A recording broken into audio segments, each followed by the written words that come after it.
করব এই অঙ্গীকার করছি। আপনারা দলের সাথে থাকুন, পাশে থাকুন, আমাকে আপনাদের পাশে রাখুন।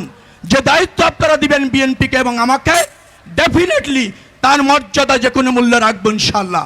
এই প্রত্যাশা ব্যক্ত করে আপনাদের সবাইকে 12ই ফেব্রুয়ারি জাতীয় নির্বাচনে যে কোনো মূল্যে সবাইকে পাশে নিয়ে, সাথে নিয়ে, পরিবার পরিজন, আত্মীয় স্বজন, প্রতিবেশী, বন্ধু সবাইকে উৎসাহিত করে ভোট কেন্দ্রে গিয়ে ধানের শীষ প্রতীকে ভোট দেবেন, এই প্রত্যাশা রাখছি। কথা দিচ্ছি, যদি আপনাদের প্রতিনিধিত্ব করার সুযোগ হয়, ঢাকা 10 আসনের ব্যাপক উন্নয়ন করে এই মানুষগুলিকে যথাযথভাবে প্রতিনিধিত্ব করতে সফল হবে ইনশাল্লাহ। আপনারা ভালো থাকুন, দলের সাথে থাকুন, আপনাদের ব্যক্তিগত জীবন সুন্দর হোক, সমৃদ্ধ হোক, নিরাপদ হোক, মঙ্গলময় হোক, এই প্রত্যাশা ব্যক্ত করে শেষ করছি। আল্লাহ হাফেজ। বাংলাদেশ জিন্দাবাদ।